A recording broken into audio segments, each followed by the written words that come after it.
माफ करना दोस्तों, बीच में कॉल आ गया था और वीडियो भी ड्रॉप हो गया। अब हो सकता है मुझे 2 टुकड़ों में वीडियो डालने पड़े, तो आप कोशिश कीजिएगा दोनों वीडियो देख सकें, या तो मुझे ज्वाइन अगर करना आ सका तो मैं ज्वाइन करके डालूंगा।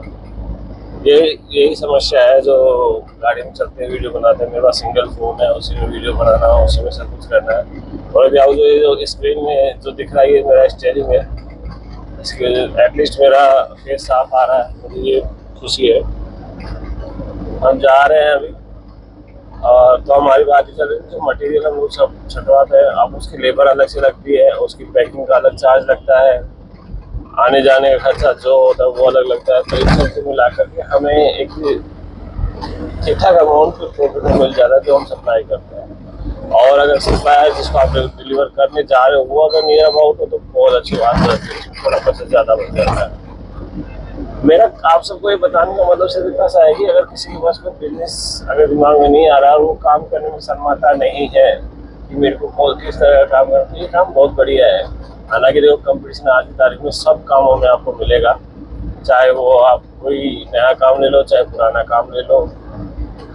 बहुत कम ऐसे काम है जिनमें आपको कंपटीशन नहीं मिलेगा, तो उसमें फिर आपको क्रिएटिविटी बहुत अच्छी चाहिएगी।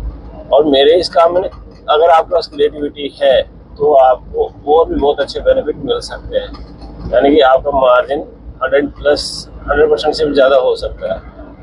वो मैं आपको बता देता हूँ कि मैं भी उस क्रिएटिविटी में काम कर रहा हूँ, but I am unable to arrange the money.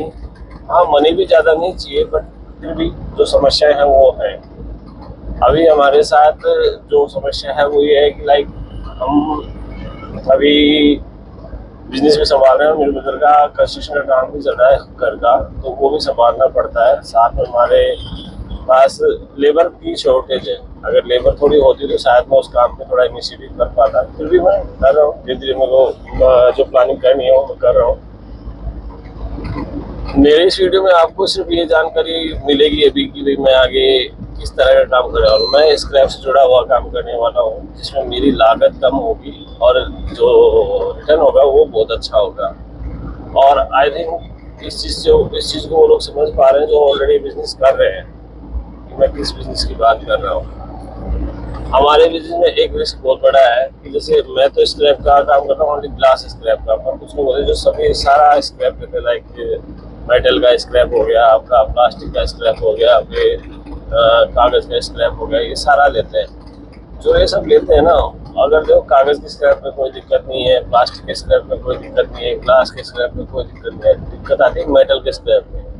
उसको लेने के लिए आपको पर्टिकुलर एक लाइसेंस चाहिए होता है, एंड उस लाइसेंस की क्या प्रक्रिया है वो मैं पता कर रहा हूँ। बट उसको लेने के बाद भी आपको थोड़ा सा लीगली चीज़ों से फेस टू फेस होना पड़ता है, क्योंकि समटाइम्स ऐसी चीज़ें आ जाती है जो शायद चोरी की होती है या फिर किसी इलीगल एक्टिविटी के थ्रू आई हुई होती है, जैसे तांबा पीतल, ये चीज़ें ना बहुत ज़्यादा आती हैं।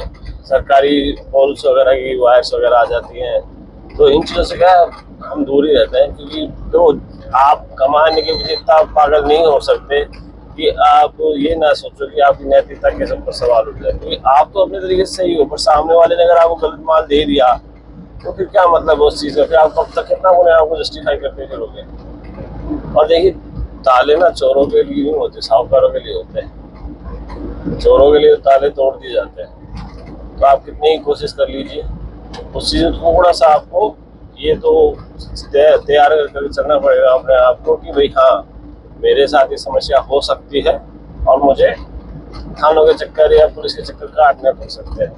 और यकीन मानिए, एक बार पुलिस का पैर पड़ना, it means that we have to face these things daily basis. ऐसा होता है, हमारा सिस्टम ही ऐसा है। तो मेरा कहने का मतलब ये है कि जो काम करना चाहे बंदा स्क्रैप का, उसमें पैसा तो बहुत है, बट आपको इन्वॉल्वमेंट बहुत ज़्यादा देना पड़ेगा, अपना टाइम बहुत ज़्यादा देना पड़ेगा। और एक बार जब आप उसकी बारीकी को सीख गए तो यकीन मानिए, मेरे ख्याल से ऐसा कोई बिजनेस नहीं जो इससे अच्छी कमाई आपको दे सके। स्क्रैप आना कभी ख़त्म हो नहीं सकता, क्योंकि दुनिया में इतने जितने लोग रहते हैं ना, उसके हिसाब से स्क्रैप बहुत कम निकल रहा है। तो स्क्रैप की मात्रा बहुत ज़्यादा है। और अगर रिसाइकलिंग के प्लास्टिक के बिजनेस में चले जाते हो आप, तो फिर आपकी बहुत अच्छी इनकम शुरू हो जाती है। बट उसके लिए आपको, और हाँ, प्लास्टिक के स्क्रैप को अगर आप रिसाइकिल करते हैं तो उसके लिए आपको सरकार से सब्सिडी वगैरह भी मिलती है और लोन वगैरह मिलता है सेटअप करने के लिए मशीनों को। वहाँ के कुछ प्रोसेस अलग है।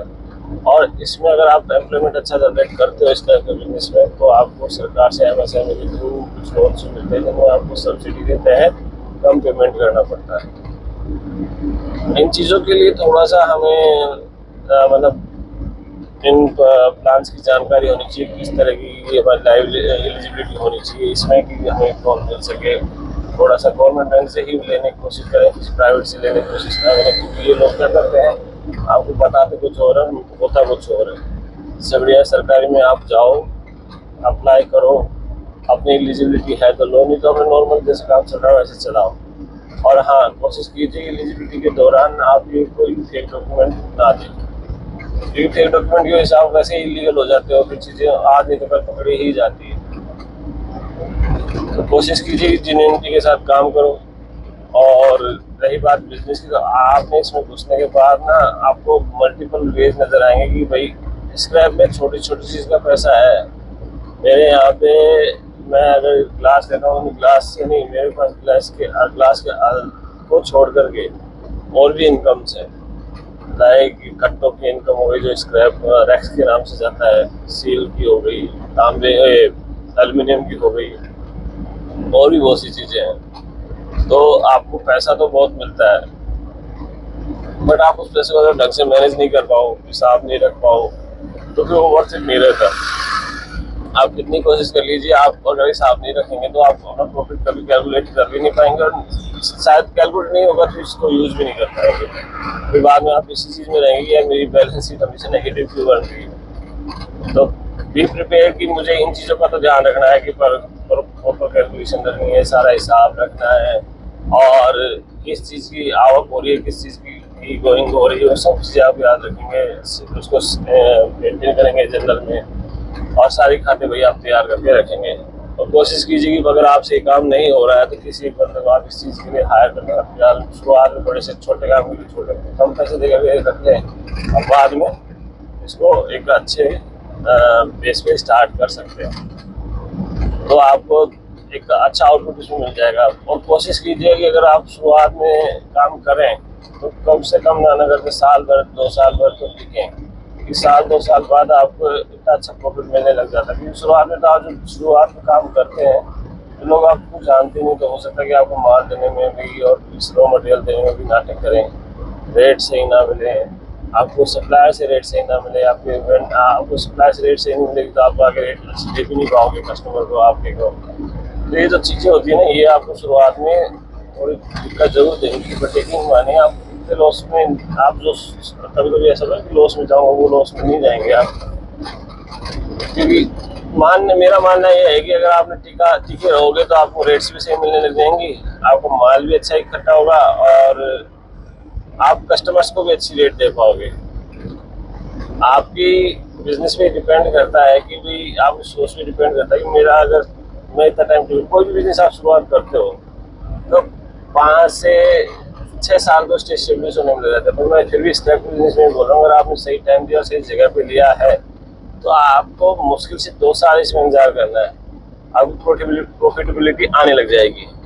और ये मेरे एक्सपीरियंस की वजह से बता रहा हूँ, मैं खुद ये काम अभी कर रहा हूँ एंटरप्रेन्योर के साथ में। और पहले मुझे लगता था इसमें क्या तो बिजनेस होगा, क्या ही मिलता होगा, कितनी दिक्कतें आती होंगी, कैसे कोई माल, अब मेरे को आदत सी हो गई है, और मेरे को मज़ा भी आता है। मुझे पता होता है कि मेरा ये काम कब होगा खत्म, किस मटेरियल से कितना पैसा निकलेगा, कहाँ मेरी कितनी लागत आएगी।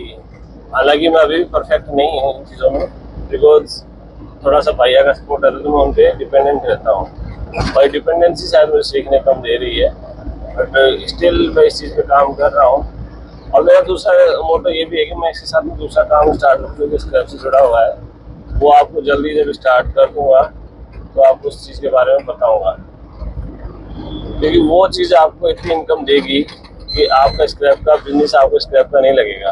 आपको लगेगा कि यार काश मैं इस चीज़ में बहुत पहले आ गया होता और ये चीज़ें कर लेता, क्योंकि उसकी डिमांड बढ़ने वाली है, घटने वाली नहीं है। जो काम मैं करने वाला हूँ वो मैं ऑलरेडी एनालाइज कर चुका हूँ, मार्केट में जाके कस्टमर से बात भी कर चुका हूँ, और उसके कस्टमर्स आपको करीब करीब हर जगह मिल जाएंगे। तो दोस्तों चीज़ पे फोकस कीजिएगा। मैं आपसे दोबारा इसी चैनल में वापस मिलूंगा। आप लाइक और सब्सक्राइब करना मत भूलिएगा। मैं अपने काम के बारे में जल्दी आप लोगों को बताऊंगा। और अगर आप लोग मेरे वीडियो देखें तो कोशिश कीजिएगा कि आप इसी तरह अप्रिशिएट कर सकें, कीजिएगा। कमेंट भी कर दीजिए, कुछ कमियाँ लग रही हैं, कमियाँ तो बहुत होंगी, सुधारने की कोशिश करूँगा। धन्यवाद।